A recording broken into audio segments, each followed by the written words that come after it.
Video ఎందుకు చేయాల్సి వచ్చింది ఫస్ట్ ప్రవస్తి? ఎలిమినేషన్ని ఒప్పుకోలేకపోతున్నావు, తీసుకోలేకపోతున్నావు, అందుకే నువ్వు ఇలా వీడియో చేస్తున్నావు. హిందీలో ఎలిమినేట్ అయ్యాను, తమిళ్లో కూడా అయ్యాను. ఇంకా హాఫ్ మార్క్ డిఫరెన్స్ ఎలిమినేట్ అయ్యాను మరి తమిళ్లో. వాటి మీద ఎందుకు వీడియో చేయలేదు? పాంత తీగ వాళ్ళే పిలిచారా, నువ్వు వెళ్ళావా? సో వాళ్ళే పిలిచి వాళ్ళే ఇలా ఇన్సల్ట్ చేసి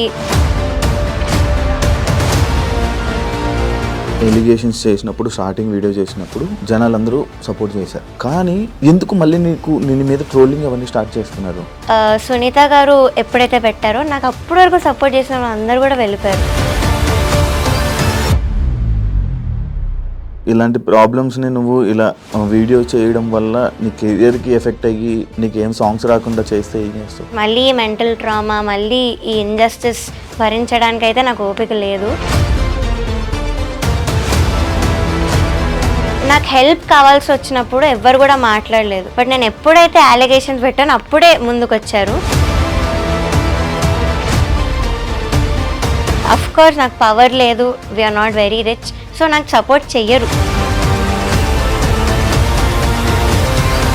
కీరవాణి గారి గురించి ఏం చెప్తావు నార్మల్గా? సో ఇప్పుడు మనం ఏమైనా చేసి అది నచ్చకపోతే ఇది నాకు నచ్చదు అనడం వేరు, కానీ ఇది చేస్తే నువ్వు మనిషివే కాదు అనడం. ఇప్పుడు సునీత గారి నుంచి కానీ కీరవాణి గారి ఎక్కడైనా నీకు ఫోన్లు రాలేదా? ఈటీవీ నుంచి ఒక ఎంప్లాయీ గారు కాల్ చేశారు, చేసి ఇలా నిజంగా ఇంజస్టిస్ జరిగింది, ప్రస్తుతం ఎలిమినేట్ అవ్వకూడదు అని అయితే చెప్పారు. So I have to expose this, నాలా ఇంకొకరు సఫర్ అవ్వకూడదు. కానీ ఇప్పుడు వరకు ఎవరు ఏ సింగర్ కూడా మాకు ఇలా ఇబ్బంది అయిందని వీడియో పెట్టలేదు. వై నువ్వు? రియాలిటీ షో అంటే ఇలానే అవుతుంది, మనం ఎందుకు వెళ్ళావు అన్న వాళ్ళు కూడా ఉన్నారు ఇప్పుడు సింగర్స్లో. నన్ను కానీ మా మదర్ని కానీ దూరం పెట్టడం, ఎప్పుడైతే నెగిటివ్ కామెంట్స్ రావడం స్టార్ట్ అయ్యాయో ఒక చీడపురుగులానే ట్రీట్ చేశారు. హేట్ మెసేజెస్ పెట్టడం, డెత్ థ్రెట్స్ పెట్టడం నాకు తెలిసిన వాళ్ళకి. ఇప్పుడు ఇన్ని తిడుతున్నారు కదా, మళ్ళీ మీ ఇంట్లో వాళ్ళ పేరెంట్స్ చూస్తే బాధపడరా? అక్కడ నన్ను ఎంత పెట్టారో టార్చర్ అవన్నీ చూశారు.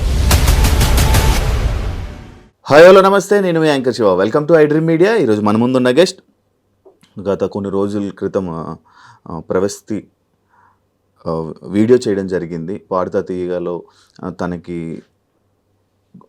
అన్కంఫర్ట్గా ఫీల్ అయిన కొన్ని విషయాలు అండ్ నాకు కొంచెం అన్యాయం జరిగింది అని చెప్పి నా గురించి ఎందుకు ఇలా మాట్లాడుతున్నారని చెప్పి వీడియో చేయడం జరిగింది. ఆ వీడియో బాగా వైరల్ అయ్యి సోషల్ మీడియాలో అండ్ అవతల పర్సన్స్ ఎవరి గురించి అయితే మాట్లాడిందో వాళ్ళు కూడా వీడియోస్ చేశారు. అలాగే అదే కాకుండా ఇంకా చాలామంది వీడియోస్ చేయడం జరిగింది. సింగర్స్ కానీ వీళ్ళు టీమ్ కానీ చాలామంది వీడియోస్ చేశారు.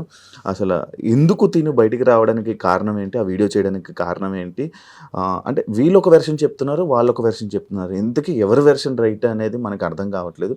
అండ్ దాని గురించి ఈరోజు ప్రవస్తిని పిలిచి తన గురించి మాట్లాడి అసలు ఏం జరిగింది అనేది క్లారిటీగా తెలుసుకునే ప్రయత్నం అయితే చేద్దాం. హాయ్, ఎలా ఉన్నావు? బాగున్నా? నేను బాగున్నాను. వీడియో ఎందుకు చేయాల్సి వచ్చింది first Pravasthi? First of all నేను హేటర్స్కి ఒకటి చెప్పాలి. ఎలిమినేషన్ని ఒప్పుకోలేకపోతున్నావు, తీసుకోలేకపోతున్నావు, అందుకే నువ్వు ఇలా వీడియో చేస్తున్నావు అని చాలామంది అంటున్నారు. దానికి ట్రోలింగ్ కూడా చేస్తున్నారు. అండ్ బ్లేమింగ్ మై ఏజ్, నీ ఏజ్ అలాంటిది అది ఇది అంటున్నారు. ఫస్ట్ ఆఫ్ ఆల్ ఏజ్కి పెయిన్కి సంబంధం ఉండదు. అండ్ సెకండ్ థింగ్, నేను ముందు కొన్ని రియాలిటీ షోస్లో కూడా ఎలిమినేట్ అయ్యాను. సో నేను కూడా ఫెయిలియర్స్ యాక్సెప్ట్ చేసి వచ్చాను. చాలా షోస్ కూడా చేసావు కదా, సరిగమప చేసావు, ఇంకా బోల్డే పీపుల్ చేశాను, సై అంటే సై చేశాను, తమిళ్లో 2 రియాలిటీ షోస్ చేశాను, హిందీలో ఒకటి పాడాను, అక్కడ కూడా ఎలిమినేట్ అయ్యాను. 6 షోలు చేసావు, అన్నిట్లో ఎలిమినేషన్ అయ్యిందా? హిందీలో ఎలిమినేట్ అయ్యాను, తమిళ్లో కూడా అయ్యాను. ఇంకా హాఫ్ మార్క్ డిఫరెన్స్ ఎలిమినేట్ అయ్యాను తమిళ్లో. వాటి మీద ఎందుకు వీడియో చేయలేదు? బికాస్ నాకు అన్యాయం జరగలేదు, ఇంత డిస్కంఫర్ట్ జరగలేదు కాబట్టి నేను చేయలేదు. సో ఇప్పుడు చేస్తున్నానంటే నాకు రీజన్ ఉంది కాబట్టి నేను చేస్తున్నాను. సో మీరు సింపతి కోసం చేస్తుంది, అటెన్షన్ కోసం చేస్తున్నా అయితే అనలేరు. అండ్ ఇంకొకటి, నా కెరియర్ పనంగా పెట్టాను. సో అంత చేసి నేను వీడియో చేశాను కాబట్టి I can't be lying. And alligations fake అయితే కాదు. సో ఫస్ట్ థింగ్ వచ్చేసి I want target the production house, because main వాళ్ళే అంతా, డైరెక్షన్ డిపార్ట్మెంట్ అంతా చేసేది, స్క్రిప్ట్ ఇచ్చేది వాళ్ళే, జడ్జెస్కి అంతా వాళ్ళే. సో సాంగ్ సెలెక్షన్లో చాలా డిస్క్రిమినేషన్ జరిగిందని నేను నా వీడియోలో కూడా చెప్పాను. అండ్ ఒక వాయిస్ నోట్ కూడా ప్లే చేశాను వీడియోలో. సో దానిలో క్లియర్గా చెప్పింది ఏంటంటే వాళ్ళు కె రాఘవేంద్ర రావు గారి రౌండ్లో డివోషనల్ సాంగ్ ఇస్తున్నారు, అది ఇవ్వకండి, మేము ఎవ్వరికి డివోషనల్ సాంగ్ ఇవ్వము అని చెప్పారు. ఒకసారి ప్లే చేయ ఆడియో. రాఘవేంద్ర హిట్స్ లో దయచేసి ఓన్లీ డివోషన్ అన్నమయ్య ఇవే సాంగ్స్ పెడుతున్నారు. మనం అవి కావాలంటే డివోషనల్ రౌండ్ లో చేసుకుందాము. దయచేసి ఆ సాంగ్స్ కూడా పెట్టకుండా. రాఘవేంద్ర సినిమాలో చాలా పాటలు ఉన్నాయి, ఆ పాటలు చెక్ చేసుకొని డ్యూయెట్లు అయినా పర్లేదు అయ్యైనా. సో డివోషనల్ ఇవ్వద్దని చెప్పారు. సో ఇవ్వదని చెప్పినప్పుడు ఒక కంటెస్టెంట్కి మీరు ఎలా ఇచ్చారు అదే రౌండ్లో డివోషనల్ సాంగ్? ఓకే, ఈయన వేరే రౌండ్ లో పెట్టుకుందాం, ఈ రౌండ్ లో వద్దని చెప్పి అన్నారు ఆడియోలో. సో ఇలా చెప్పినప్పుడు ఒక అమ్మాయికి ఎలా ఇచ్చారు డివోషనల్ సాంగ్? ఇచ్చారు. పలుకే బంగారం ఆయరా అని సాంగ్ ఇచ్చారు. ఓకే. సో ఆ అమ్మాయికి ముందు నుంచి కూడా కీరవాణి గారు సాంగ్ ఇస్తూనే వచ్చారు. నేను ఏం చెప్పాను, సార్ క్లియర్గా చెప్పారు, ఆ మెలోడీస్ పాడితే ఇంకా అయిన సాంగ్స్ పాడితే కూడా స్కోర్స్ ఆటోమేటిక్లీ హై వేస్తున్నారని చెప్పాను. సో అలా తెలిసి ఈ అమ్మాయి వాళ్ళకి చాలా ఇష్టం, ఫేవరెట్ కంటెస్టెంట్. సో ఫేవరెటిజం కాదా ఇది, డిస్క్రిమినేషన్ కాదా ఇదొకటి. అండ్ ప్రవీణ గారు మాట్లాడారు కదా ఆవిడ వీడియోలో, ఇలా అన్ని అబద్ధాలు చెప్పింది అమ్మాయి అవుట్ఫిట్స్ విషయంలో అవి అని. సో అవి కూడా నేను ఫొటోస్ పోస్ట్ చేశాను సోషల్ మీడియాలో అండ్ చెప్పాను, నాంపల్లి స్టేషన్ కాడి ఇది సాడ్ సాంగ్, అది అందరికి తెలుసు. ఆ వీడియోలో కూడా అబ్బాయి చిన్ని పైన బట్టలు వేసుకొని ఏడుస్తూ పాడే పాట, అది సాడ్ లిరిక్స్ ఉంటాయి. సో దానికి మీరు చమ్కీ డిస్కో డ్రెస్ ఎలా ఇస్తారు, పాటకు తగ్గట్టుగా అని మీరే చెప్పారు. సో ఆ డ్రెస్ మీరు ఎలా ఇచ్చారు? సో ఆ డ్రెస్ చాలా అన్కంఫర్టబుల్ ఉంది, గుచ్చుకుంటుంది, ఇక్కడ టైట్ ఉంది అని చెప్పి నేను ఆవిడ దగ్గరికి వెళ్తే షీ వాజ్ లైక్, లేదు కెమెరాలో చాలా బాగుంది అని చెప్పారు. అంతేగాని నాకు అన్కంఫర్టబుల్ ఉన్న పాయింట్ అయితే ఆవిడ పట్టించుకోలేదు. సో ఆవిడ వీడియోలో మాత్రం అలా చెప్పారు, ఏదో నా పర్మిషన్ తీసుకొని అన్ని చేసినట్టు చెప్పారు. అండ్ సాంగ్ సెలెక్షన్ విషయంలో కూడా మాట్లాడారు, నేను దాని మీద ఈ వాయిస్ నోట్ పెట్టాను. అండ్ ఇంకో మెసేజ్ కూడా పెట్టాను సాంగ్స్ విషయంలో, సార్ నాకు మెలడీ ఒక్కటైనా పాడాలని ఉంది, మీరు అన్ని ఫోక్ సాంగ్స్ ఇస్తున్నారు, సో ప్లీజ్ అన్న మెసేజ్ కూడా పెట్టాను. So this is the proof that choice మాది కాదు, వాళ్ళే ఇస్తున్నారు సాంగ్స్. సో మేము 6 సాంగ్స్ పెడతాం, ఆవిడ చెప్పినట్లుగా 6 సాంగ్స్ అయితే ఇస్తాము. కానీ వాళ్ళు ప్రతిదీ రిజెక్ట్ చేసుకుంటూ పోతే ఇంకా ఉన్న సాంగ్స్ అన్ని పెడతాం మేము. కాదు, ఇప్పుడు నీకు 6 సాంగ్స్ ఇస్తున్నారు, 6 సాంగ్స్ నేను మిమ్మల్ని అడుగుతారు, 2 రోజులు ప్రాక్టీస్ అని చెప్పారు. ఆ 2 రోజులు ప్రాక్టీస్ తర్వాత మీకు ఓకే అంటే డైరెక్ట్గా ఆన్ రోల్ కెమెరా అని చెప్పేసాను. అంటే ఈ 6 సాంగ్స్లోని నువ్వు సెలెక్ట్ చేసిన సాంగ్ ఇస్తున్నారా, లేకపోతే ఈ 6 సాంగ్స్ రిజెక్ట్ చేసి వాళ్ళు కొత్తది ఇస్తున్నారా? ఫస్ట్ థింగ్ మమ్మల్ని ఓకేనా అని అడగరు, వాళ్ళు ఒక డేట్ ఇచ్చి మీరు ఆ డేట్కి నేర్చుకోవాలని చెప్తారు. సో ఆవిడ ఏదో మమ్మల్ని అడిగి ఓకేనా మీరు రెడీ అన్నాక షూట్ పెట్టుకున్నట్టు మాట్లాడారు. దట్ ఈస్ నాట్ ట్రూ, వాళ్ళే ఒక డేట్ ఇస్తారు. సెకండ్ థింగ్, 6 సాంగ్స్ ఇస్తాము. ఇప్పుడు ఫర్ ఎగ్జాంపుల్ రాముడు రౌండ్ ఉంది, సో రాముడు సాంగ్స్ ఎన్ని ఉన్నాయి నేను అన్ని ఇచ్చాను, నాకు నచ్చినవి మెయిన్ ఇస్తాం, ఆ 6లో నాకు నచ్చినవి ఇస్తాం. మీరు అవన్నీ రిజెక్ట్ చేసి ఇంకా కావాలంటే ఉన్న సాంగ్స్ ఇచ్చేస్తాం మనకు నచ్చకపోయినా, మీకు అది ఆప్షన్ లేదు. సో ఆ నచ్చకపోయినా ఇచ్చిన సాంగ్స్ లో తీసి వాళ్ళు సెలెక్ట్ చేసి ఇచ్చారు. So how is it my choice? And నేను మెలడీ కోసం ఎందుకంత రిక్వెస్ట్ చేస్తాను, నా చాయిస్ అయితే సాంగ్ సెలెక్షన్లో. సో ఇదొకటి మాట్లాడారు. అండ్ ఏదో కోర్ట్ జడ్జ్మెంట్ అని మాట్లాడారు. సో అక్కడ లా ప్రకారం నడుస్తుంది, దట్స్ రియల్. కానీ ఇక్కడ అంతా ఫేవరెటిజం ప్రకారం నడిచింది కాబట్టే నేను ప్రూఫ్స్తో కూడా చెప్పాను. సో అదొకటి. ఇంకా అగ్రిమెంట్లో నువ్వు ఈ పాయింట్ చూడలేదా, ఏంటి జడ్జ్మెంట్ నేను ఒప్పుకోవాలి అది దాని పాయింట్ ఉంది, నువ్వు చూడకుండా సైన్ చేసావు మరి అన్నారు. మాకు మీరు ఆప్షన్ ఇచ్చారా, అగ్రిమెంట్ సైన్ చేయకుండా మీరు పాడచ్చు, కొంచెం టైం తీసుకొని మీరు సైన్ చేసి ఇవ్వండి అని ఆప్షన్ ఇచ్చారా? ఇవ్వలేదు. So we had no choice. So నేను సైన్ చేయాల్సి వచ్చింది. And I said, as I've said, నాకు ముందు నుంచి కూడా క్విట్ అవ్వాలనే ఉండింది. ఇవన్నీ ఇంజస్టిస్ ముందు నుంచే కనిపించింది. సో ఈ సైన్ చేయడం వల్లనే నేను ఆగిపోయాను. But now I don't care, జరిగిన దాన్ని నేను బయట పెట్టాను. సో నేను అగ్రిమెంట్ అయితే చదివాను. ఇప్పుడు నీకు పాట తీగ వాళ్ళే పిలిచారా, నువ్వు వెళ్ళావా? నేను యాక్చువల్లీ ఆడిషన్కి వెళ్ళలేదన్న, నాకు సివియర్ హెల్త్ ఇష్యూ అండి, నేను ఆడిషన్కి వెళ్ళలేదు. సో ఇంకా డ్రాప్ అయిపోయినట్టే అనుకున్నాను, ఇంకా ఈ సీజన్ అవ్వర్లే అని. బట్ వాళ్ళే కాల్ చేసి పిలిచారు. సో వాళ్ళే పిలిచి ఇవన్నీ చేశారు. సో అంటే నువ్వు అప్పుడు వాళ్ళు పిలిచాక కూడా ఆడిషన్ అలాంటిది ఏం చేయలేదు, ఎందుకంటే నీకు ఆల్రెడీ ఎక్స్పీరియన్స్ ఉంది కాబట్టి. అక్కడ ఉన్న వాళ్ళందరూ కూడా ముందు షోస్లో పాడున్నారు కాబట్టి ఇంకా అంత సీరియస్ తీసుకోలేదు వాళ్ళు ఆడిషన్ విషయంలో. నా వీడియోస్ అవన్నీ ఉన్నాయి కదా, నేను చిన్న ముందు నుంచి పాడినవి నా యూట్యూబ్లో వీడియోస్ ఉన్నాయి. సో అవి చూసి నన్ను పిలిచారు. సో వాళ్ళే పిలిచి వాళ్ళే ఇలా ఇన్సల్ట్ చేసి రీజన్ లేకుండా తీసాను, నన్ను ఎలిమినేట్ చేశారు. ఇంకొకటి, క్లాసికల్ రౌండ్కి కాలేజ్ రౌండ్ అని ఒకటి పెట్టారు. ఈ రెండింటికి ఎలా కంపేర్ చేస్తారు అసలు? బికాస్ డిఫికల్టీ లెవెల్లో క్లాసికల్ పైన ఉంటుంది, ఇట్ ఈస్ హార్డ్. మేము టఫ్ సాంగ్స్ పాడాం ఆ రౌండ్లో. సో దాంతో ఈ కాలేజ్ రౌండ్ అనే పాటలతో అసలు మార్క్స్ ఎలా కంపేర్ చేస్తారు ఒకసారి మీరే ఆలోచించండి యాజ్ అన్ ఆడియన్స్. సో ఒకసారి ఆలోచిస్తే మీకే తెలుస్తుంది క్లాసికల్కి దీనికి అసలు కంపేర్ చేయలేరు.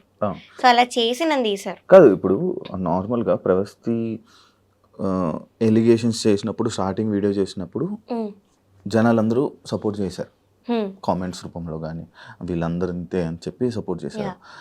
కానీ రాను రాను ఎందుకు మళ్ళీ నీ మీద ట్రోలింగ్ అవన్నీ స్టార్ట్ చేస్తున్నారు? యా సో ఫస్ట్ థింగ్ చూస్తున్నావా? యా సో సునీత గారు ఎప్పుడైతే రీల్ పెట్టారో యా అప్పటి నుంచి ఈ సింగర్స్ కానీ నన్ను అప్పటి వరకు సపోర్ట్ చేసిన వాళ్ళు కానీ సడన్ గా సైడ్ స్విచ్ చేసేసారు. అండ్ సింగర్స్ గురించి ఏం చెప్తానంటే వాళ్ళలో కూడా కొంతమంది మదర్స్ ఉన్నారు ఆ సింగర్స్లో. సో మీ పిల్లలకి ఇంతే ఇంజస్టిస్ జరిగి వాళ్ళు ఇంతే అన్కంఫర్టబుల్ ఫీల్ అయితే మీరు స్టాండ్ తీసుకోరా, మీరే ఆలోచించండి. సో ఇదొకటి. And as I've said Sunitha garu ఎప్పుడైతే పెట్టారో నాకు అప్పటి వరకు సపోర్ట్ చేసిన వాళ్ళు అందరూ కూడా వెళ్ళిపోయారు. నీకు ఫోన్ చేసి సపోర్ట్ చేశారా? యా చేసిన వాళ్ళు ఉన్నారు కొంతమంది. వాళ్ళు కూడా మాటలు మార్చారా? లేదు వాళ్ళు అలానే ఉన్నారు, they are still on my side. ఇప్పుడున్న కొంతమంది టాప్ మ్యూజిక్ డైరెక్టర్స్ కూడా ఇలా కాల్ చేసి చెప్పారు కెరియర్ అయితే వదులుకోకు, but we're very proud of you, నువ్వు ఇవన్నీ బయట పెట్టినందుకు, నీ కోసం మేము సాంగ్స్ చేస్తాం, so please don't leave the career అని చెప్పిన వాళ్ళు ఉన్నారు. ఇప్పుడు నేను కెరియర్ వద్దన్నా అంటే ఇప్పుడు నువ్వు ఎలిగేషన్స్ వేసిన వాళ్ళు పెద్దవాళ్ళు, ఇండస్ట్రీలో ఉండాలంటే అందరితో మంచిగా ఉండాలి, ఏదైనా సర్దుకుంటూ పోవాలి అని చెప్పి అంటుంటారు. అంటే నీకు ఇలాంటి ప్రాబ్లమ్స్ని నువ్వు ఇలా వీడియో చేయడం వల్ల నీ కెరియర్కి ఎఫెక్ట్ అయ్యి నీకేం సాంగ్స్ రాకుండా చేస్తే ఏం చేస్తావు? ఇంకొక ఆప్షన్ ఏమైనా ఉందా? నువ్వు ఏమైనా చేసుకోవాలి. ఫస్ట్ ఆఫ్ ఆల్ అయితే జడ్జెస్ అలాంటి పనులు అయితే చెయ్యరు, బికాస్ వాళ్ళు కూడా అంత హార్డ్ వర్క్ చేసి వచ్చారు.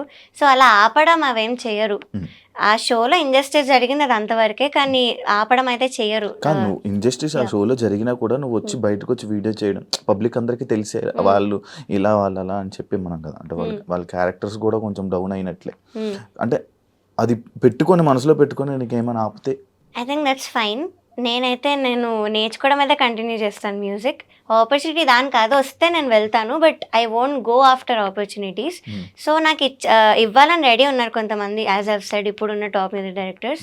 So that is enough. నేను రియాలిటీ షోస్కి అయితే అస్సలు వెళ్ళను, this is for sure. Because మళ్ళీ మెంటల్ ట్రామా, మళ్ళీ ఈ ఇంజస్టిస్ భరించడానికి అయితే నాకు ఓపిక లేదు.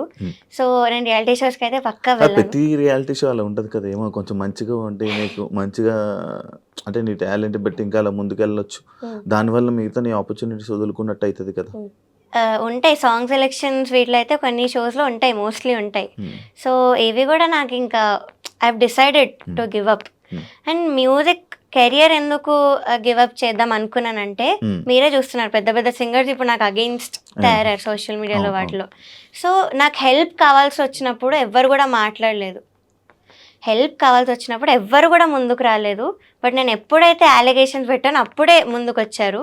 And they are calling my mental trauma is drama. Main ఇదొకటి, మీరు డ్రామాని ఎలా అంటారు? సో నేను అసలు మ్యూజిక్ ఫీల్డ్ ఎందుకు వదిలేద్దామని ఆ మాట ఎందుకు అన్నానంటే ఇప్పుడు మీరు చూస్తున్నారు పెద్ద సింగర్స్ అందరూ నాకు అగెయిన్స్ట్గా టీమప్ అయి ఉన్నారు. సో ఈ సింగర్స్ అందరు కూడా నాకు హెల్ప్ కావాల్సి వచ్చినప్పుడు ఎవ్వరు ముందుకు రాలేదు. నేను ముందు సూపర్ సింగర్లో కొంచెం ఎమోషనల్ అయ్యి I had to tell what I was going through నా లైఫ్లో. ఫ్యామిలీ రెస్పాన్సిబిలిటీస్ అవన్నీ కూడా నేను బయట చెప్పాను ఆ రోజు emotional. So basically 6 years back మా అక్క ఒక 17-18 years ఓల్డ్ ఉన్నప్పుడు వాళ్ళు స్టడీయింగ్, మా ఫాదర్ సడన్గా అన్ఎంప్లాయిడ్ అయిపోయారు. సో అప్పటి నుంచి కూడా I took the responsibility of the whole family. So I was around 12 years old. 12 years కి నీ మీద బరువు బాధ్యతలు వేసుకున్నావు. యా సో అప్పటి నుంచి I took all the responsibilities. నేను అది అక్కడ చెప్పాను, మా టీవీలో క్లియర్గా చెప్పాను that I'm going through something like this. So అప్పుడు ఒక్కరు కూడా ముందుకు రాలేదు సింగర్స్ అనేవాళ్ళు. బట్ ఇప్పుడు మాత్రం అందరు నాకు హేట్ స్ప్రెడ్ చేస్తూ అలా చేస్తున్నారు. సో ఈ టాక్సిసిటీ అంత ఉంది ఈ ఫీల్డ్లో. సో మీకు కావాల్సి వచ్చినప్పుడు మాత్రం ఎవ్వరు కూడా ముందుకు రారు. ఎప్పుడైతే మీరు నిజాలు మాట్లాడారో అప్పుడే మిమ్మల్ని టీమప్ చేయడానికి మాత్రం వస్తారు. So this is the main thing, ఈ కెరియర్ వదులుకుంటా అన్న మాట అనడానికి నేను. సో ఇది. అండ్ అఫ్ కోర్స్ నాకు పవర్ లేదు, we're not very rich, so నాకు సపోర్ట్ చెయ్యరు. పవర్ఫుల్ ఉన్న పీపుల్కే సపోర్ట్ చేస్తారు, డబ్బులు పవర్ ఉంటే చేస్తారు అంతే. సో ఈ Fix అయిపో. మెయిన్ రీజన్స్ నేను ఆ మాట అనడానికి. ఊరికే అయితే అనలేదు. చాలా పెయిన్ ఉండింది నా వెనకాల ఆ మాట అనడానికి. So it's still painful to me. కానీ నువ్వు నీ మాటలు అయితే ఎంతమంది ఎన్ని వీడియోలు చేసినా నీ మాటలు వెనక్కి తీసుకో, లేదు. ఫర్ షూర్ ఐ తీసుకో. Want because I don't lie anywhere. నాకు జరిగింది నేను ఎక్స్పోజ్ చేశాను. It's my feelings. So injustice జరిగింది కాబట్టే మాట్లాడుతున్నాను. ఎలిమినేషన్ యాక్సెప్ట్ చేయాలని కాదు. ముందు చాలాసార్లు చేస్తున్నాను. I have done 14 reality shows in total. So నా ఏజ్ 19 years అయినా నాకు 15 years ఎక్స్పీరియన్స్ ఉంది రియాలిటీ షోస్లో. సో నేను అంతా చేస్తున్నాను. అఫ్ కోర్స్ ఫెయిల్యూర్స్లో ఉన్నా నేను కూడా చాలాసార్లు యాక్సెప్ట్ చేశాను. అప్పుడు ఎప్పుడు కూడా వీడియో చేయలేదు. కానీ నౌ ఐమ్ ఫెడ్ అప్. ఇంత ఇండస్ట్రీస్ జరిగింది కాబట్టే చేస్తున్నాను. That's the only reason. Sunitha garu, మీకు ఒక వీడియో చేస్తున్న వీడియోలో నువ్వు చిన్నప్పుడు బాగా పాడేదానివమ్మా, అప్పుడు నీకు బాగా సపోర్ట్ చేశాము, ఎస్పీబీ గారు దానికి కానీ ఆయన కూడా చెప్పేవాళ్ళు, ఇలా సపోర్ట్ చేసేవాళ్ళు. బట్ ఈ మధ్య కొంచెం అటు ఇటు అవుతుంది, అందుకనే మేము కంప్లైంట్ చేస్తున్నాం, దాన్ని నువ్వు తీసుకోవడం రావాలి అని చెప్పడం జరిగింది కదా. దాన్ని నువ్వు యాక్సెప్ట్ చేస్తావా? కన్సిస్టెన్సీ లేదు అన్నారు. అది ఆవిడ ఒపీనియన్. నేను దాని గురించి ఏం మాట్లాడను. కానీ I just want to tell her that నేను 1 year బ్యాకే, 1 year కూడా కాదు. సో ఆ సూపర్ సింగర్లోనే నేను అంత హై నోట్స్ ఉన్న సాంగ్స్ పాడాను. అరుంధతిలో భూభు భుజంగం అన్న పాట పాడాను. మనసున మనసుగా చిత్రామ్మ గారి పాట. సో చిత్రామ్మ గారి పాట బేస్ రేంజ్ నాయిస్ అయితే ఎవరు పాడరు. హై నోట్స్ వస్తేనే పాడతారు. సో నేను అవన్నీ పాడున్నాను. ఇక్కడ నాకు మీరు అలాంటి సాంగ్స్ ఇవ్వలేదు. సో అది నా తప్పు ఎలా అవుతుంది? ఇది నా ఒపీనియన్, నాకు జరిగి నేను చెప్తున్నాను. సో ఇట్స్ ఓకే, కన్సిస్టెన్సీ లేదన్నారు, అది ఆవిడ ఒపీనియన్. నేను దాని గురించి అయితే ఏం మాట్లాడను. But this is what I want to tell her. నేను పాడొచ్చాను, హై పిచ్ ఉన్న హై నోట్స్ ఉన్న సాంగ్స్ పాడాను, ఇక్కడ కూడా పాడాను. కానీ అది మేల్ సాంగ్ అయింది, మీరు ఇంపాక్ట్ అలా ఎక్స్పెక్ట్ చేయలేరు ఫీమేల్ సాంగ్ నుంచి. అండ్ అదొకటి. అండ్ పక్కన జడ్జెస్ని కూడా ఎప్పుడు ఇన్ఫ్లుయెన్స్ చేయొద్దు. అది మీ ఒపీనియన్ అయినా కూడా పక్కన జడ్జెస్కి చెప్పి మీరు కూడా ఇదే పాయింట్ చెప్పండి అని మీరు చెప్పలేరు. అది మీకు ఎంతవరకు కరెక్ట్ అనిపిస్తుందో నాకు తెలీదు. But to me it felt very wrong. Okay, పక్క జడ్జికి ఈమె సరిగ్గా పాడదులేండి అని చెప్పడం జరిగింది. యా, ఇన్ఫ్లుయెన్స్ చేయదు. అలా చెప్పడం మైక్ లో విన్నావా? యా, ఇన్ ఇయర్స్ లో విన్నాను కాబట్టి నేను చెప్పాను. ఉంది. ఆమె మైక్ ఆఫ్ అవ్వలేదని ఆన్ లో ఉంది, ఆవిడ తెలీదు. సో నాకు అప్పుడే వినిపించింది. నేను అప్పుడే పాడబోతున్నాను ఇంకా సౌండ్ చెక్ లో. సో అదొక మెంటల్ దాని మీద ఎఫెక్ట్ పడుతుంది ఎవరికైనా. So that's very wrong. అంతరామమయం song, third song, second song, third episode. ఇంకోటి చంద్రబోస్ గారు బాగా ఈవెంట్లు చేస్తున్నావు అనే కామెంట్ ఒకటి నేను అది చూసా. ఈవెంట్లు బాగా చేస్తున్నావు, అసలు అది ఏ సందర్భంలో వచ్చింది? అసలు ఆ టాపిక్ ఎందుకు వచ్చింది ఇక్కడ? అది యాక్చువల్లీ ఫస్ట్ ఎపిసోడ్ లో అన్నారు, నా గురించి బాగా మాట్లాడుతూ చెప్పారు. బట్ అదేంటో ఇంకో వేలో వెళ్ళింది రీల్స్ లో. I don't know why. అది ఏ సందర్భంలో వచ్చింది, అసలు ఎందుకు రావాల్సి వచ్చింది? నేను యాక్చువల్లీ ఫస్ట్ ఇంట్రొడక్షన్ ఎపిసోడ్ అది ఎస్పీబీ సార్ రౌండ్ లో నువ్వు నాతో ఏమన్నావు అన్న పాట పాడాను. అది అయ్యాక మంచి కామెంట్స్ ఇస్తూ ఇలా నీవన్నీ అప్డేట్స్ చూస్తున్నాను, మంచిగా అన్ని దేశాలు తిరుగుతూ షోస్ చేస్తున్నావు కదా అని మాట అన్నారు. సో అది ఏమో మరి రీల్లో ఏదో మీమ్లా వెళ్తుంది, నాకు అది అర్థం కాలేదు యాక్చువల్లీ. సో ఆ నెగటివ్ వేలో అయితే అనలేదు సార్, నెగటివ్ వేలో అనలేదు. దానికి కూడా ఆయన్ని కామెంట్స్ లోని ఆయన్ని I don't know why, but దానిలో ఏం తప్పు లేదు సార్. అది మాత్రం నెగటివ్ గా అనలేదు అని నేను పక్కా చెప్తాను. మీకు జ్ఞాపకం నుంచి ఫోన్ వచ్చిందా? లేదు. ఇప్పుడు సునీత గారి నుంచి కానీ కీరవాణి గారి ఎక్కడి నుంచి నీకు ఫోన్లు రాలేదా? లేదు. బట్ ఎలిమినేట్ అయిన నెక్స్ట్ డే ఈటీవీ నుంచి ఒక ఎంప్లాయీ గారు కాల్ చేశారు. చేసి ఇలా నిజంగా ఇంజస్టిస్ జరిగింది, ప్రస్తుతం ఎలిమినేట్ అవ్వకూడదు అని అయితే చెప్పారు. ఇది ఒక్కటే కాల్ వచ్చింది, ఇంకేం రాలేదు. మేబీ ఆ కాల్ వల్ల నువ్వు ఈ వీడియో చేయాల్సి వచ్చిందా? లేదు, నేను ఎలిమినేట్ అయినప్పుడే డిసైడ్ అయ్యాను. ఐ మీన్ ముందు నుంచి నాకు ఉండింది క్విట్ అయిపోవాలి, నేను ఈ షో ఎక్స్పోజ్ చేయాలి అని. కానీ ఇంకా నన్ను అంత అన్యాయంగా ఎలిమినేట్ చేసేసరికి so I have to expose this, నాలా ఇంకొకటి సఫర్ అవ్వకూడదు అన్న ఇంటెన్షన్తో నేను వీడియో చేశాను. ప్రతి సింగింగ్ కాంపిటీషన్స్, సింగింగ్ షోస్ లో అన్ని ఎలా జరుగుతాయా? జరుగుతాయి, బట్ ఎంత అన్యాయంగా అయితే వాళ్ళు ఎవరిని లేపాలనుకుంటున్నారు వాళ్ళని లేపుతారా? లేదు, అలా ఏం లేదు. టాలెంట్ వైజే చేస్తారు. సాంగ్స్ లిస్ట్ ఒక్కటి వాళ్ళకి ఇష్టం వచ్చినట్టు అవుతుంది షోస్ లో, కానీ లాస్ట్ కి విన్నర్ గానీ అవన్నీ గానీ టాలెంట్ బేస్ చేసుకునే చేస్తారు. అక్కడ వాళ్ళు ఏం చేయలేరు. ఓకే, నీకు బాడీ షేమింగ్ జరిగింది అని చెప్పి అది ఎవరన్నారు నీకు? నిన్ను ఎవరన్నారు? జ్ఞాపిక ప్రొడక్షన్ హౌస్ లో ఒక పర్సన్ అండ్ డిజైనర్, వీళ్ళిద్దరు జ్ఞాపికకు సంబంధించిన వాళ్ళు. యాహ్! మరి అప్పుడే చెప్పి ఉండాల్సింది కదా అని మరి సో, ఆమె అన్నారు. జ్ఞాపికకి ప్రవీణ సంబంధించిన గారు. వాళ్ళే ఉన్నారు కదా! సో, మళ్ళీ నేను ఎందుకు చెప్పడం వాళ్ళ వరకు ఎళ్ళే ఉంటాను కదా అని నేను అనుకున్నాను. అండ్ ఇంకొక ఫియర్ ఏంటంటే ఆవిడ ఎప్పుడు నాతో అప్పటి వరకు అసలు మాట్లాడలేదు. అంత ప్రవీణ రీల్‌లో ఎప్పుడు అంత మీతో మాట్లాడలేదా? అహా! రీల్‌లో అంత మాట్లాడారు కానీ బయట అసలు ఎప్పుడు మాట్లాడిందే లేదు సరిగ్గా. హ్మ్. సో, అదొక్కటి I hesitated first of all. So, ఏమైనా మళ్ళీ మాట్లాడితే నన్నేమైనా అంటారేమో తిరిగి, మళ్ళీ ఆ ఇంపాక్ట్ అక్కడ చూపిస్తారేమో హ్మ్. అన్న దానిలో కూడా నేను ఆగాను. అండ్ అక్కడ ఉన్న వాళ్ళందరూ కూడా జ్ఞాపిక ప్రొడక్షన్ వాళ్ళే. హ్మ్. సో, వాళ్ళే చేసినప్పుడు నేను వాళ్ళకే ఎళ్లి ఏం కంప్లెయింట్ చేస్తానని అనిపించింది. సగానికి సగం మంది మంచి టాప్ సింగర్స్ గానీ, వీళ్ళు గానీ సగం మంది మొత్తం కీరవాణి గారి దగ్గరే ఉన్నారు. హ్మ్. ఇంకా వాళ్ళ చుట్టూ ఉంటారు. వాళ్ళకే సపోర్ట్ చేస్తారు. ఆబ్వియస్లీ నువ్వు ఏం చేసినా కూడా నీకు సింగర్స్ నుంచి గానీ వాటి నుంచి సపోర్ట్ రాదు. మరి ఏం చేస్తావు ఇప్పుడు? ఏం చేయగలవు? ఓన్లీ నీ వీడియో చేసావు. వీడియో అయిపోయింది అంతేనా? ఇంకా ఏమైనా ముందుకు ఫైట్ చేస్తావా? నాకేం కావాలంటే I just want audience to realise that this is all scripted అక్కడ సిల్వర్ జూబ్లీ సిరీస్‌లో. So, it is all scripted and నాకు జరిగిన ఇంజస్టిస్ నేను చెప్పాను బయటికి. సో, ఆడియన్స్ అది రియలైజ్ అయ్యి ఇలాంటి షోని చూడడం ఆపి స్పాన్సరర్స్ ఎవరైతే ఉన్నారో వాళ్ళు కూడా స్పాన్సర్ చేయడం ఆపుతారని నాకు ఒక చిన్న హోప్. బికాస్ అది చేస్తూ పోతుంటే ఇంక వస్తూనే ఉంటాయి సీజన్స్ అండ్ నాలా ఇంకా సఫర్ అవుతూనే ఉంటారు. కానీ ఇప్పుడు వరకు ఎవరు ఏ సింగర్ కూడా నాకు అంటే లైక్ మాకు ఇలా ఇబ్బంది అయిందని వీడియో పెట్టలేదు. వై నువ్వు? కెరియర్ నేను పనంగా పెట్టాను, వాళ్ళు పెట్టలేదు. So they are scared about their careers. And second thing they kept normalising it. Reality show అంటే ఇలానే అవుతుంది, మనం ఎందుకు వెళ్ళాం అన్న వాళ్ళు కూడా ఉన్నారు ఇప్పుడు సింగర్స్లో. ఫస్ట్ ఆఫ్ ఆల్ ఇప్పుడు ఏదైనా యాక్సిడెంట్ అయితే యాక్సిడెంట్ ఎందుకు అయింది, నువ్వు చేయించుకున్నావు అనరు, నువ్వు ఎందుకు బయటికి వెళ్ళావు అనరు. సో ఫస్ట్ అదొకటి. చాలా తెలుగుగా మాట్లాడుతున్నావు. బికాజ్ విని నాకు ఇంకా had to speak out. So you can go to someone and victim blame చేయలేరు ఎప్పుడు కూడా. నేను ఎందుకు వెళ్ళానో కూడా రీజన్ చెప్పాను. I needed exposure. ఇప్పుడు ఫ్యామిలీ అంతా నా మీద డిపెండ్ అయి ఉన్నప్పుడు I need exposure, I need more events, I need more recordings. ఆ ఒక్క పాయింట్ మీద నేను వెళ్ళాను. సో అక్కడంతా ఆపోజిట్ జరిగింది, రివర్స్ జరిగింది కాబట్టి నేను అన్యాయం బయట పెడుతున్నాను. సో ఆ రీజన్ మీరు అర్థం చేసుకోవాలి. అంత డిపెండెన్సీ ఉన్నా కూడా దీని కెరియర్ పనంగా పెట్టి మరి వీడియో చేసి అంత ఎక్స్పోజ్ చేసింది. సో మీరు అది ఆలోచించైనా నాకు కొంచెం సపోర్ట్ చెయ్యాలి. బికాజ్ నేను ప్రూఫ్స్తో కూడా బయట పెట్టాను, ఊరికే కూడా చెప్పలేదు, ప్రూఫ్స్తో బయట పెట్టాను.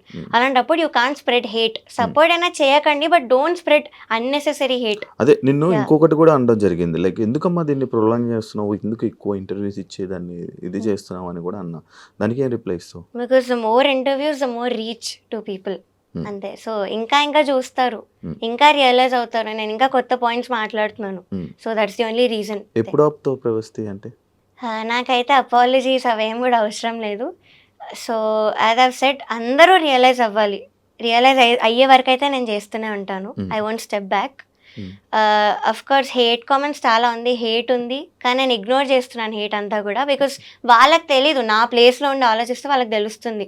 వాళ్ళ పిల్లలకి కానీ వాళ్ళకి తెలిసిన వాళ్ళకి కానీ ఎప్పుడైతే ఇలాంటి ఎక్స్పీరియన్స్ అవుతుందో అప్పుడు వాళ్ళు కూడా స్టాండ్ తీసుకోవాలని అనుకుంటారు. పేరెంట్స్ కూడా అందరికీ ఫోన్లు చేసి ఏదో మాట్లాడుతున్నారంట, ఏం మాట్లాడుతున్నారు అంటే విన్నాను ఇలా పేరెంట్స్ మాట్లాడి న్యూస్ ఛానల్స్కి ఇలాగా చెప్తున్నారని. దట్ నాకు అంత పర్టికులర్గా తెలియదు ఏంటని. బట్ కొంతమంది కంటెస్టెంట్స్కి సంబంధించిన వాళ్ళు ఇలాగ నాకు హేట్ మెసేజెస్ పెట్టడం, డెత్ థ్రెట్స్ పెట్టడం నాకు తెలిసిన వాళ్ళకి. థ్రెట్స్ కూడా వస్తున్నాయా? యా, నన్ను సపోర్ట్ చేసే సింగర్స్కి పెడుతున్నారు. ఓకే, నిన్ను సపోర్ట్ చేసిన సింగర్స్ ఏమైనా స్క్రీన్ షాట్స్ వచ్చాయా నీకు? వాయిస్ నోట్ ఒకటి ఉంది but I decided not to play because it is very abusive language వాడారు. సో నన్ను వాళ్ళని ఇద్దరిని. సో ఇలాంటివి అయ్యాయి. కంప్లైంట్ కూడా ఇచ్చాము, సైబర్ కంప్లైంట్ ఇచ్చాము. బికాస్ అనానిమస్ ఐడీస్ అవి, వాళ్ళ రియల్ నేమ్స్ కూడా రాలేదు. యా, అంటే కంటెస్టెంట్స్కి సంబంధించిన వాళ్ళు they claiming to be a fan, కానీ ఫ్యాన్ అయితే ఫేక్ అకౌంట్ నుంచి ఎందుకు వస్తారు, ఇదొకటి. అండ్ నాకు తెలిసిన పేర్లు పెడుతున్నారు, ఫేక్ పేర్లు పెడుతున్నారు, గంటకు ఒక పేరు మారుస్తున్నారు. సో అది అయ్యింది. సో ఇలాంటివన్నీ అవుతున్నాయి. అయినా కూడా ఐఎమ్ స్టిల్ ఫైటింగ్. అంటే మీరు అర్థం చేసుకోవాలి. పట్టించుకోవట్లేదు, వదిలేస్తావు. ఎప్పుడు నేర్చుకున్నావు ఇవన్నీ వదిలేయాలని? ఇప్పుడు అలవాటు చేసుకుంటున్నా. ఇంతకు ముందు ఎప్పుడు రాలేదా నీకు, ఇలా జరగలేదా నెగిటివ్ కామెంట్స్ అవన్నీ? వచ్చాయి కానీ మరి అబ్యూజివ్ లాంగ్వేజ్ వాడి ఇంత హేట్ అయితే నాకు రాలేదు. కాదు మరి ఇప్పుడు ఇన్ని తిడుతున్నారు కదా, మళ్ళీ మీ ఇంట్లో వాళ్ళ పేరెంట్స్ చూస్తే బాధపడరా? అఫ్కోర్స్ నా పేరెంట్స్ అయితే ముందు చాలా ఆపడానికే ట్రై చేశాను నన్ను. వద్దు, you're going against powerful people, so నీకు అసలు సపోర్ట్ రాదు అని అన్నారు. కానీ ఇప్పుడు సపోర్ట్ చూస్తున్నారు వాళ్ళే. They very proud of me. And మా mother, she saw how much I've been through. అక్కడ నన్ను ఎంత పెట్టారో టార్చర్ అవన్నీ చూశారు. సో అందుకే నన్ను స్టేజ్ మీదకి తీసుకెళ్ళిపోవడానికి వచ్చారు. ఇది కూడా చెప్పారు కదా సునీత మ్యామ్ తన వీడియోలో. సో ఏదో మైక్ లాగేసుకుంది అని కూడా చెప్పారు. That is not true. She just wanted to take me away, stage మీద నుంచి తీసుకెళ్ళిపోదామని వచ్చారు. సో అదొకటి జరిగింది అంతే. సో అది ఇంకేదో ఇలా చెప్పారు. మీ అమ్మగారు వచ్చి తీసుకుని వెళ్ళిపోదామని వచ్చారు స్టేజ్ మీద. సాంగ్ అయిపోయాకే కదా, ఎలిమినేషన్ ఎపిసోడ్లో. Elimination episode. ఎందుకు వీళ్ళు చేసిన ఎంత అన్యాయం, నువ్వు ఆ ట్రాఫీ సర్టిఫికేట్ కూడా ఎందుకు తీసుకోవాలి అన్నట్టు నన్ను తీసుకెళ్ళిపోవడానికి వచ్చింది మా మదర్. వాళ్ళవేం వద్దు మనకి, ఈటీవీ నుంచి ఏం వద్దు అని చెప్పి నన్ను తీసుకెళ్ళిపోవడానికి వచ్చారు. సో అప్పుడు ఆవిడ ఏదో మైక్ లాగేసుకుంది, వాళ్ళ మదర్ ఏదో శాపనార్థాలు పెట్టేశారు అన్న వేలో మాట్లాడారు. So that is not true. Footage కూడా నేను రిలీజ్ చేయమని అడిగాను, అన్ఎడిటెడ్ ఆ డేట్తో మీరు ఫుటేజ్ రిలీజ్ చేయండి అని కూడా అడిగాను. సో నో మేము చెప్పేది అంతా కూడా రియల్ అని నాకు తెలుసు. అందుకే నేను హేట్ అవన్నీ కూడా పట్టించుకోవట్లేదు. మరి ఇంకా ఈటీవీలో నువ్వు వీడియోస్ చేయవు? లేదు, నేను ఇంకా దానిలో పాడడం కానీ ఇవైతే చేయను. ఈటీవీకి లేదు, ఇంజస్టిస్ ఉన్న చోట నేను ఏం చేయను. గత 3 రోజులు మొత్తం అంతా ఒక డార్క్ సైడ్ ఏదైతే జరుగుతుందో దాని వెనక వాటి గురించి మనం మాట్లాడాము. అంటే ఒక పాజిటివ్ వేలో ఏమైనా చెప్పాలనుకుంటుంది? యా, పాజిటివ్ సైడ్ కూడా డెఫినెట్లీ ఉంది. నేను మొన్ననే స్టోరీ పెట్టా, తమన్ సార్ గురించి పెట్టాను. ఇలా నన్ను బ్రో మూవీలో పాడించారు ఆయన బ్యాకింగ్ వోకల్స్లో. సో అది నేను 6-7 డేస్ వెళ్ళాను కంటిన్యూస్గా. సో అక్కడ చాలా బాగుండింది ఆ వైబ్ కానీ, ఎంత బాగా చూసుకున్నారు. Everything was very very well. Timings కానీ, ఆ రికార్డింగ్ జరిగే ఆ ప్రాసెస్ కానీ వెరీ వెరీ పీస్ఫుల్ ఉండే. ఎక్కడ కూడా కొంచెం టెన్షన్ అని కానీ ఎక్కడ లేకుండే. సో అదొక పాజిటివ్ థింగ్. అండ్ కొంతమంది సింగర్స్ ఇప్పుడు అలా పెడుతున్నా కూడా స్టోరీస్లో, నాకు యాంటీ ఉన్నా కూడా స్టోరీస్లో, నాకు పర్సనల్గా మాత్రం చాలా బాగా పెడుతున్నారు మెసేజెస్ అయితే. Because we know how talented you are, music అయితే వదులుకోకు, ఇవన్నీ I know it is very hurtful to you, but కొన్ని రోజులు అయ్యాక నువ్వు వదిలేస్తావు అన్న వేళ మాట్లాడారు. సో అది. అండ్ రీసెంట్ ఒక పెద్ద సింగర్తోనే నేను ఆస్ట్రేలియా వెళ్ళాను. He treated me very well. చాలా బాగా చూసుకున్నాడు అన్నయ్య. చాలా మందికి ఆపర్చునిటీస్ ఇస్తాడు అన్నయ్య ఈ field actually. So he's a very good person. ఇప్పుడు నాకు తనే మెసేజ్ పెట్టారు, స్టోరీస్ ఎలా ఉన్నా కూడా నాకు మెసేజ్ పెట్టారు. So I'm very thankful to such people. And Thaman sir కానీ ఇలాంటి వాళ్ళు ఆపర్చునిటీస్ ఇస్తున్నారు, ఇచ్చి అంత బాగా చూసుకుంటున్నారు సింగర్స్ని. కొంచెం కూడా డిస్రెస్పెక్ట్ అనేది లేకుండా, ఆ మెంటల్ టార్చర్ ఏం లేకుండా. So this is the positive side. ఇప్పుడు ఇస్తారా ఇదే పెద్ద పెద్ద మ్యూజిక్ డైరెక్టర్లు ఇప్పుడు నీకు ఆపర్చునిటీస్ ఇస్తారా? ఏమన్నా నాకు తెలీదు, బట్ వస్తే బాగుంటుంది. బట్ రాకపోయినా కూడా ఇట్స్ ఓకే, ఫైన్. రాకపోయినా ఓకే, ఫైన్. బాగా చెప్తున్నావు. బికాస్ ఇంకా రావాలనుకుంటే నా ఓన్గా వస్తాను. I'll improve myself. సో అది చేస్తాను, ఓన్గా వస్తాను. దానికి అదే ఆపర్చునిటీ వస్తే మాత్రం I'll definitely utilize it. కాదు ప్రవస్తి, నువ్వు నార్మల్గా ఎందుకు సింగర్ అవుదాం అనుకున్నావు? సో ఇది started when I was 3 years old. 3 years old. అప్పుడు ఏం చేస్తాను, స్కూల్ ముక్కులు గెలుక్కొని ఏవో చేస్తున్నాను, స్కూల్కి వెళ్ళాను కూడా లేదో తెలీదు. So I was 3 years old. First మా అక్క నేర్చుకోవడానికి వెళ్ళేది క్లాసికల్ మ్యూజిక్. సో నేను వెనకాల వెళ్తూ బయట కూర్చొని అంతా వింటూ ఉండేదాన్ని. ఇది సినిమాలో ఉంటుంది కదా, రాజేంద్ర ప్రసాద్ వాళ్ళ పాప ఒక అమ్మాయి వెళ్ళి డాన్స్ సో ఆల్మోస్ట్ అలాంటిదే వింటూ రిటర్న్ అయ్యేటప్పుడు సేమ్ టు సేమ్ రిపీట్ చేసేదాన్ని. లైక్ ఎవ్రీథింగ్ ఆ క్లాస్ లో ఏమైతే జరిగిందో అంతా రిపీట్ చేసేదాన్ని. 3 years టైంలోనే 3 years రిపీట్ చేయాలనిపించేది. సో అది చూసి మా పేరెంట్స్ గుర్తించి నన్ను కూడా తీసుకెళ్లారు గురుగారి దగ్గరికి. ఫస్ట్ ఆఫ్ కోర్స్ రిఫ్యూజ్ చేశారు. ఇంత చిన్నపిల్ల ఏం వింటది అసలు, మేము ఎలా నేర్పిస్తాం, ఇంత చిన్నపిల్లకి అవసరం లేదన్నారు. కానీ మా మదర్ ఒక 2 lines పాడతారు సార్ మీరు వినండి అంటే నేను పాడాను. నాకు వచ్చింది ఏదో పివరే రామరసం అన్న కీర్తన పాడాను. సో అది పాడితే ఈ వాజ్ లైక్ పిచ్చింగ్ అనేది బై బర్త్ వచ్చింది అమ్మాయికి, it's in perfect pitch. So నేను పక్కా తీసుకుంటాను, I take the responsibility of her అని తీసుకొని ఇంక అప్పటి నుంచి ఐ స్టార్టెడ్ లెర్నింగ్. సో 5 ఇయర్స్కి సరేగమప అనే రియాలిటీ షోకి వెళ్ళాను. 5 ఇయర్స్కి 5 ఇయర్స్కి that was my first reality show 2011లో. సో దానికి అఫ్ కోర్స్ మా పేరెంట్స్ ఒప్పుకోలేదు ఫస్ట్. వాళ్ళు అడిగితే తనకు 2 పాటలు వచ్చు, తన ఏం పాడుతుంది, చిన్న పిల్లల లిరిక్స్ కూడా నేర్చుకోలేదు అంటే, లేదు మేము చూసుకుంటాము అని వాళ్ళు తీసుకున్నాక ఇంకా అదే షోలో నేను విన్నర్ అవ్వడం జరిగింది. సో ఆ వీడియో కూడా నేను విశ్వనాథ్ గారి ఒళ్ళో కూర్చొని జుమ్మంది నాదం అనే పాట పాడాను. ఆ వీడియో ఇప్పటికీ కూడా వైరల్, అన్ని గ్రూప్స్లో వస్తుంటుంది ఆ video. So that was my very first reality show. దాని తర్వాత ఎవ్రీ ఇయర్ కూడా I kept doing reality show. ఒక్క ఇయర్ కూడా వదలలేదు. జస్ట్ కోవిడ్ అప్పుడు వదిలేసాను. దాని తర్వాత సూపర్ సింగర్కి వచ్చి సో అప్పుడైతే వదిలేసాను కంప్లీట్లీ. అవే ఉన్నాను ఒక 3 to 4 years అవే ఉన్నాను. దాని తర్వాత సూపర్ సింగర్ స్టార్మా అడల్ట్ అయ్యాక ఫస్ట్ రియాలిటీ షోకి వచ్చి మళ్ళీ దానిలో విన్నర్ అయ్యాను. దాని తర్వాత ఇప్పుడు పాడతా తీగ. బేసిక్గా ఇన్ని షోస్లో అన్నిట్లో విన్నర్ అయ్యావు, కానీ ఇందులో ఫస్ట్ ఎలిమినేట్ అయిపోయావు. అదే అసలు నేను టాప్ 12కి అయితే ఎలిమినేట్ అయ్యే కంటెస్టెంట్ని కాదు, అది అందరికీ తెలుసు. Everybody is accepting on that fact. So ఇంకా అలా చేశారంటే మీరు ఆలోచించాలి అక్కడ ఎంత ఇంజస్టిస్ ఉందో. అంటే మిగతా వాటిల్లో విన్నర్స్ అంటే మిగతా ఛానల్స్లో చేసావు కదా, అక్కడ నీకు అక్కడ మంచిగా జరిగేదా నీకు? నువ్వు ఈ సాంగ్ అంటే ఆ సాంగ్ అంటే నాకు అక్కడ డిఫరెన్స్ ఏంటి చెప్పు ఒకసారి. అంటే వాళ్ళు కూడా తెలియాలి కదా, వాళ్ళు ఎలా చూసుకునేవాళ్ళు. సో అక్కడ కూడా మేము సాంగ్ ఇచ్చేవాళ్ళం. సాంగ్ ఇస్తే ఇలా రిజెక్ట్ చేయకుండా మాకు ఇచ్చిన 3 songs-లోనే ఒక సాంగ్ ఇచ్చేవాళ్ళు. అంతేగాని మీరు ఇంకో 6 songs పంపించండి, నువ్వు ఇచ్చిన సాంగ్స్ లోనే సెలెక్ట్ చేసి ఇచ్చేవాళ్ళు. సెకండ్ థింగ్, బాడీ షేమింగ్ అస్సలు లేదు. నాకు ఇష్టం వచ్చిన డ్రెస్ నన్ను వేసుకోమనేవాళ్ళు, కంఫర్టబుల్గా ఉంటేనే వేసుకోమనేవాళ్ళు. రెస్పెక్ట్. ఇదొకటి. థర్డ్ థింగ్, ఇలా జడ్జెస్లో ఒకరినొకరు ఇన్ఫ్లుయెన్స్ చేసుకోవడం ఇవైతే అస్సలు లేదు. ఎవరు ఒపీనియన్ వాళ్ళు కరెక్ట్గా చెప్పారు అక్కడ. లేదు, అక్కడ కూడా నేను ఇయర్స్ ఉన్నాము, మైక్ ఆన్ చేసాను అక్కడ కూడా. But I have never heard one judge influencing other judge. ఇదొక పాయింట్. అండ్ ఇంకోటి ఏంటంటే ఇలాగా ఎస్పెషలీ కంటెస్టెంట్స్, నేను చెప్పలేదు ఇందాక, కంటెస్టెంట్స్ నన్ను దూరం పెట్టి నన్ను ఏదో ఒక వర్త్లెస్ సింగర్ లా ట్రీట్ చేయడం అయితే ఎక్కడా జరగలేదు ఏ రియాలిటీ షోలో కూడా. ఇక్కడ జరిగింది. కంటెస్టెంట్స్ నన్ను కానీ మా మదర్ని కానీ దూరం పెట్టడం, ఎప్పుడైతే నెగిటివ్ కామెంట్స్ రావడం స్టార్ట్ అయ్యాయో, సో అప్పటి నుంచి నన్ను దూరం పెట్టి నన్ను ఏదో ఒక ఇప్పుడు లైక్ వర్త్లెస్ సింగర్ లానే ట్రీట్ చేశారు, ఒక చీడ పురుగు లానే ట్రీట్ చేశారు. వాళ్ళు సింగర్సే, తోటి సింగర్లు, అలా ఎలా చేస్తారు? సో ఇవన్నీ కూడా ఫ్యాక్టర్స్. ఇది చెప్పావా వీడియోస్ లో? చెప్పాను, ఇంటర్వ్యూస్ లో కూడా చెప్పాను ఈ పాయింట్. సో ఇవన్నీ ఫ్యాక్టర్స్ బేస్ చేసుకొని నేను ఇప్పుడు మాట్లాడదామని డిసైడ్ అయ్యాను. అంటే సింగర్స్ కి ఏం అవసరం, కామెంట్స్ నీకు బ్యాడ్ కామెంట్స్ వస్తున్నాయి అంతే. అంటే ఎవరికైతే పాజిటివ్ గా వస్తున్నాయో ఓన్లీ వాళ్ళతో గ్యాంగ్ అప్ అయిపోయి నన్ను పక్కన పెట్టి నాతో ఎవరు మాట్లాడకుండా సరిగ్గా. సో ఇది జరిగింది. ఇది ఏ రియాలిటీ షోలో కూడా అవ్వలేదు నాకు. ఎక్కడ కూడా నన్ను ఇంకో కంటెస్టెంట్ ఇలా ట్రీట్ చేయడం అయితే జరగలేదు.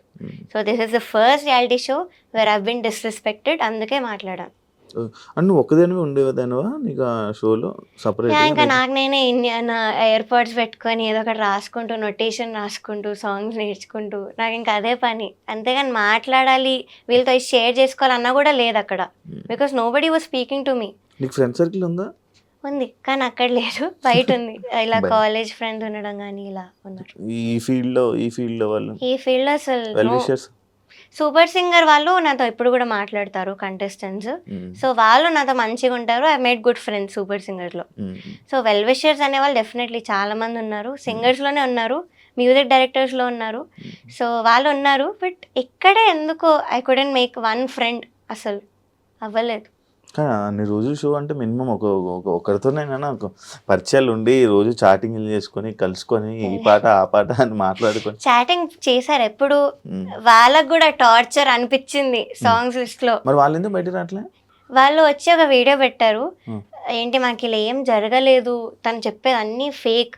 అవే కంటెస్టెంట్స్ నాకు మెసేజ్ పెట్టారు, వాళ్ళే కంటెస్టెంట్స్ నాకు మెసేజ్ పెట్టారు అవే మాటలు చెప్పి. అంటే నీ దగ్గర నీలాగా ఒక మాట, వాళ్ళ దగ్గర ఒక మాట, అలా చేశారా? ఎవరైనా ఉన్నారా? అక్కడ 3 to 4 కంటెస్టెంట్స్ ఉన్నారు. నాకు మెసేజ్ చేసిన రీజన్ కూడా అదే, సాంగ్స్ నీకేమైనా వచ్చేసాయా, మాకు రాలేదు, ఎంత టార్చర్ పెడుతున్నారు వీళ్ళు ఏంటి, నేను అసలు ఎప్పుడు చూడలేదు ఇలాగని మెసేజ్ పెట్టిన వాళ్ళు ఉన్నారు. స్టోరీలో పెట్టా స్క్రీన్ షాట్, అది నా పోస్ట్ కూడా చేసా. కానీ వీడియోలో చూస్తే మాత్రం ఒకటే పాయింట్ మీద మాట్లాడుతున్నారు అందరూ. సో అఫ్ కోర్స్ వాళ్ళు ఇంకా ఆ షోలో ఉన్నారు, వాళ్ళకి చాయిస్ లేదు, మీరు ఇది కూడా ఆలోచించాలి. షోలో ఉన్నప్పుడు వాళ్ళు అగెయిన్స్ట్గా మాట్లాడే చాయిస్ వాళ్ళకి లేదు. సో దే హ్యావ్ టు, వాళ్ళు ఏ చెప్తే వీళ్ళు అదే మాట్లాడాలి. సో అది అక్కడ జరిగింది. నేను వాళ్ళ కెరియర్ పనంగా పెట్టలేదు, నేను పెట్టాను. సో నేను మాట్లాడుతున్నాను అంతా. కీరవాణి గారి గురించి ఏం చెప్తావు నార్మల్గా? So Keeravani sir, I respect him a lot because legendary music director. ఆ విషయంలో నేను ఏం మాట్లాడట్లేదు. అండ్ జడ్జ్మెంట్లో కూడా నాకు ఎటువంటి నెగిటివ్ కామెంట్ అయితే ఆయన ఇవ్వలేదు. ఏదో సునీత గారితో ఏకీభవిస్తున్నాను అని ఒకటి అన్నారు, లైక్ హై పిచ్ విషయంలో అది అన్నారు. ఆయన ఓన్ ఒపీనియన్ అయితే చెప్పలేదు దానిలో. సో అదొకటి. బట్ యాజ్ అ పర్సన్ నేను ఏం మాట్లాడట్లేదు. He is a very fun person, jokes వేస్తూ ఉండే వాళ్ళ సెట్లో కూడా. అండ్ ఒక మాట అన్నారు, నాకు వెరీ హర్ట్ఫుల్ అనిపించింది కాబట్టి ఆ మాట కూడా నేను చెప్పాను. ఇలా వెడ్డింగ్ షోస్ పాడే వాళ్ళు సింగర్స్ అసలు నా దృష్టిలో సింగర్సే కాదు అన్న వర్డ్ అయితే అన్నారు. సో అదొక్కటి నాకు హర్ట్ఫుల్ అనిపించింది. అది ఆయన ఒపీనియన్ కావచ్చు, కానీ it's an insult actually. So ఇప్పుడు మనం ఏమైనా చేసి అది నచ్చకపోతే ఇది నాకు నచ్చదు అనడం వేరు, కానీ ఇది చేస్తే నువ్వు మనిషివే కాదు అనడం వేరు. That's an opinion and this is an insult. పెళ్ళిళ్ళలో పాటలు కావా? అయినవే చాలా పాటలు ఉన్నాయి, తెలుసా మనసా అవన్నీ మనం అవే పాడతాం షోస్ లో. సో ఆయన ఎందుకు ఈ మాట అన్నారో నాకు చాలా బాధ అనిపించింది. ఒక లెజెండరీ మ్యూజిక్ డైరెక్టర్. పెళ్ళిళ్ళలో పాటలకి స్టేజ్ మీద పాటలకి డిఫరెన్స్ ఏంటి అంటే ఆ షోస్ లో మాకు ఇష్టం వచ్చినవి పాడతాం. పెళ్లిలో love related songs, wedding related songs పాడతాం ఇష్టం వచ్చింది. కానీ ఇక్కడ వాళ్ళు లేదు అంటే ఏమో, నేనైతే I give my best every షోలో, బికాజ్ వాళ్ళు పే చేస్తున్నప్పుడు I have to give my best. So నేను ఎవ్రీ షోలో కూడా బాగానే పాడుకుంటూ వచ్చాను. సో ఇక్కడ మాత్రం వీళ్ళు ఇచ్చిన సాంగ్స్, ఆ ప్రెషర్ ఉంటుంది స్టేజ్ మీద, ఆ లైటింగ్ ప్రెషర్, అటు ఎంత నర్వస్నెస్ ఉంటుంది స్టేజ్ మీద. సో ఇవన్నీ ఉంటాయి, ఇంకో ఈ అవుట్ఫిట్ కష్టాలు. సో అక్కడ అవేమి ఉండవు, మాకు ఇష్టం వచ్చినట్టు హాయిగా పాడుకోవచ్చు. And main thing we're earning for our family, ఇది మెయిన్ పాయింట్. సో అలా జరుగుతున్నప్పుడు మీరు వచ్చి అలా మాట్లాడలేరు. కాదు ప్రవస్తి, నేను నార్మల్గా ఒకటి చెప్తున్నా, అంటే ఇవన్నీ ఇలా జరుగుతున్నాయి కదా, సరే ఇంకా మనం వెళ్ళకూడదు, వీళ్ళ షోస్కి వెళ్ళకూడదు, ఓకే ఆపేద్దాం అని చెప్పి డిసిషన్ తీసేసుకొని వీళ్ళ గురించి వదిలేద్దాం అని చెప్పేసి వదిలేస్తే ఆప్షన్ ఆ మైండ్ అది వచ్చింది? అది కూడా లేదు, వదిలేద్దాం అన్నది అయితే రాలేదు. బికాస్ ఇప్పుడు అందరు నార్మలైజ్ చేసేసారు, ఈ సింగర్స్ అందరు కూడా రియాలిటీ షో అంటే ఇంతే, ఇలానే జరుగుతుంది, it's a very small point అన్నట్టు they have all normalized it. So ఇంకా ఇలా నార్మలైజ్ చేసుకుంటూ పోతే నాలాంటి వాళ్ళు సఫర్ అవుతూనే ఉంటారు, ఎవ్వరు కూడా మాట్లాడరు. So I had to take the step, I had to speak up. ఒకవేళ ఈ షో గెలిస్తే నీకేం లాభం? నేను గెలిచినా కూడా ఈ పాయింట్స్ చెప్పేదాన్ని. యాజ్ ఐవ్ సెడ్, నాకు ముందు నుంచి కూడా క్విట్ అవ్వాలని అనిపించింది, but agreement was the only reason that I don't want to work out on my own. So చాలాసార్లు ఎలిమినేట్ అయిపోతే కూడా బాగుండు అన్న రోజులు కూడా ఉన్నాయి ఈ షోలో. ఎపిసోడ్ పేమెంట్ ఏమి ఉండదన్న, విన్నర్ అయితేనే మీకు పేమెంట్. అదేంటి మామూలుగా ఎపిసోడ్ పేమెంట్స్ అస్సలు లేదు. ఇంకా ట్రాన్స్పోర్టేషన్కి పే చేస్తామని డీటెయిల్స్ అన్నీ తీసుకున్నారు, కానీ అవి కూడా ఇంతవరకు పే చేయలేదు. 3 schedules అయిపోయి. సో ఎపిసోడ్ పేమెంట్ అయితే అస్సలు లేదు. ఎపిసోడ్ పేమెంట్ కాదు అంటే ఈ డేస్ అన్ని వేస్టే. అంతే. సో విన్నర్ కానీ రన్నర్ కానీ అయితేనే మీకు డబ్బులు. కొన్ని షోస్లో రన్నర్కి కూడా ఇవ్వరు. ఎంత విన్నర్కి? దీనిలో విన్నర్ 20 lakhs అనౌన్స్ చేశారు, సెకండ్ ప్రైజ్ 5 lakhs అనౌన్స్ చేశారు. ఓకే, నువ్వు స్టార్టింగ్ చేసావు కదా షోస్, వాటికి ఎంత ఇచ్చేవాళ్ళు అన్ని విన్నర్స్లో? 2011లో నేను విన్ అయినప్పుడు 2 lakhs ఇచ్చారు ఫస్ట్ ప్రైజ్కి. సై అంటే సైలో కూడా అంతే, సేమ్. అప్పుడు ఆ ఇయర్స్లో అంతే ఉండేది ఫస్ట్ ప్రైజ్ అంటే. సో సూపర్ సింగర్లో 10 lakhs వచ్చింది లాస్ట్ ఇయర్. సో ఇది 20 lakhs పెట్టారు ఈసారి ఈ సీజన్కి. యా, గెలిచేద్దాం అనుకున్నాం, గెలవాలన్న ఎవరైనా బాండ్ గెలిస్తానైతే అనుకుంటారు, కానీ నాకైతే ఈ షోలో ముందు నుంచి క్విట్ అయిపోదాం, ఎలిమినేట్ అయిపోతే బాండు అని అనిపించింది. కానీ మరి ఇంత అన్యాయంగా చేస్తారని అయితే నేను ఎక్స్పెక్ట్ చేయలేదు. అంతా వెళ్ళినప్పటి నుంచి నెగిటివ్ వైబా? అంతే చెప్తున్నాను కదా, అక్కడ మా కంటెస్టెంట్స్ ఇలా చేయడము, ఈ అవుట్ఫిట్స్ విషయంలో ముందు నుంచి కూడా ఏదో ఒక ఇష్యూ రావడం, మెంటల్ టార్చర్ వాళ్ళు పెట్టడము. సో నాకు ముందు నుంచి కూడా అలానే ఉండింది. థ్యాంక్ యూ ప్రవస్తి, ఇంటర్వ్యూకి వచ్చినందుకు, మాట్లాడినందుకు, ధైర్యంగా బయటకు వచ్చి అంటే ఫైట్ చేస్తున్నందుకు, అండ్ మంచి సక్సెస్ అవ్వాలని, మంచి ఆపర్చునిటీస్ రావాలని, బిజీగా ఉండాలని మనస్ఫూర్తిగా కోరుకుంటున్నాను. Thank you so much. Thank you. చూసారు కదా ఇంటర్వ్యూ, ఇంకో గెస్ట్తో మళ్ళీ మీ ముందు కలుస్తాం. అంతవరకు బాయ్.